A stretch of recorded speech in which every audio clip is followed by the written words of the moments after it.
Please get ready for a dictation of exercise 1 and 2 from March 2021 issue of Progressive magazine. 5 seconds.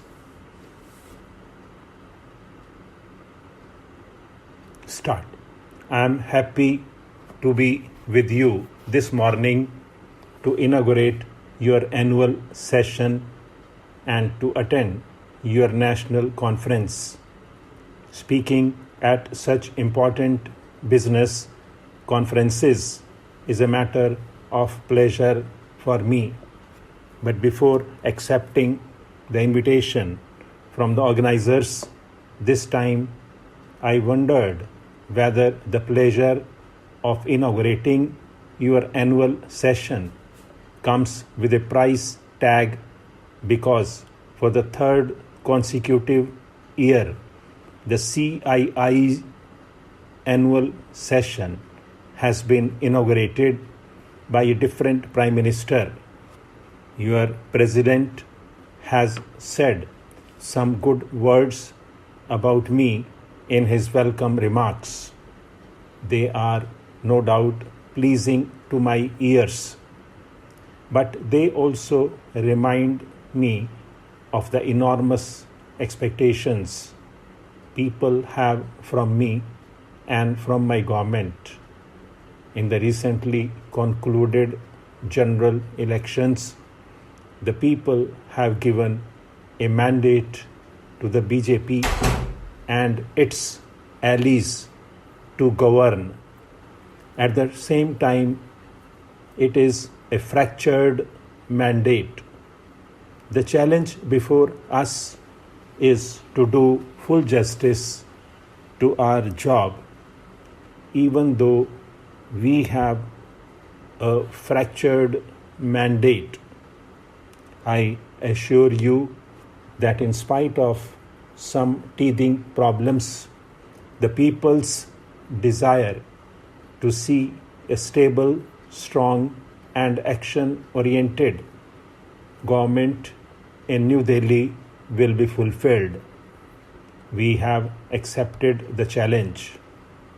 The theme for this conference, bringing growth back, economy, education, and employment, captures in a nutshell the main thrust of our national agenda for governance, which is the blueprint for our policies. And as such, there is a happy convergence of the government and the Indian history. Such a participating relationship will enable India to realize her full potential of economic growth and the well-being of our people. I have good reason to be emphatic on this point. Today, not only the global standing of a nation, but also its security, integrity, and stability, indeed its very existence as a nation, is dependent on its economic strength. I therefore firmly believe that the time has come to insulate the nation's economy as much as possible from the turmoil in its democratic polity.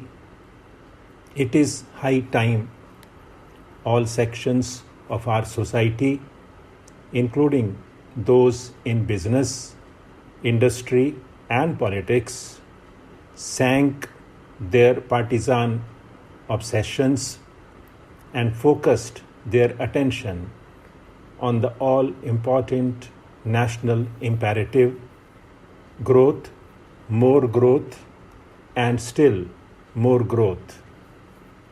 With the Union budget due for presentation, it is an opportune time to spell out our philosophy.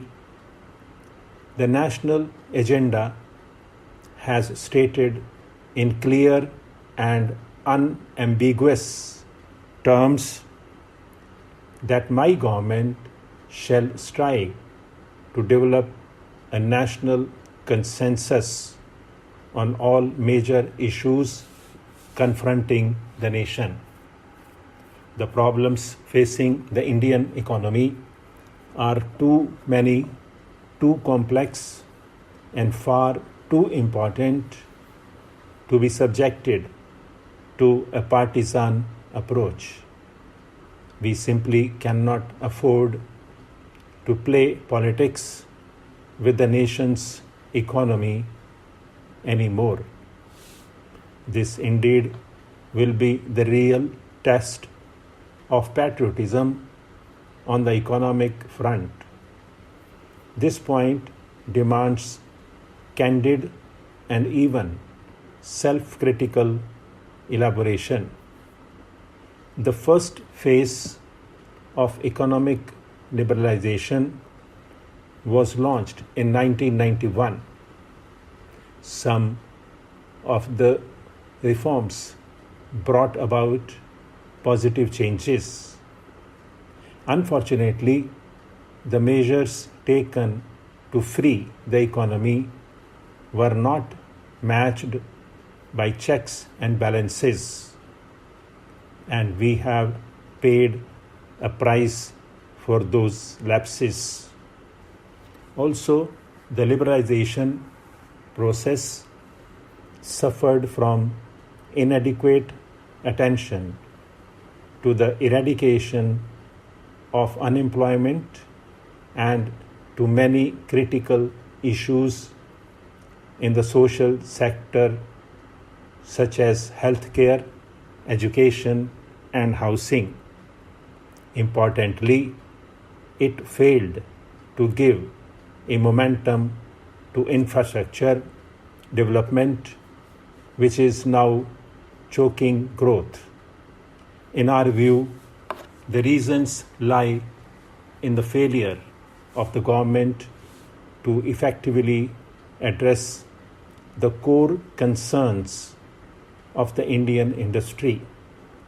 They lie in the failure of the Indian industry to appreciate the core concerns of the government. They also lie in the failure of both the government and the industry to convince the common man that he too has a stake, a vital stake in the reforms process. That is why during the election campaign, I repeatedly stressed that India urgently needs to reform the reforms process. To explain what we mean by this, let me first enumerate what I think are the three main complaints of the industry against the government, the three main complaints of the government against the industry, and also the three main complaints of the common man against both the government and the industry. The three chief complaints of the industry against the government are: 1. Industry thinks the government is the root cause of avoidable delays owing to excessive controls. Even after 7 years of reforms, a typical industrialist is forced to spend considerable time in management of the government than in management of his own business. 2. Industry complains that the government takes too much but provides too little, and that too haphazardly. 3. The government is in all those areas of business in which it had no business to be there in the first place. Now let us look at the three chief complaints of the government against the industry. 1. Government feels that the industry does not share its social objectives. 2. The industry wants the government to govern well. Stop.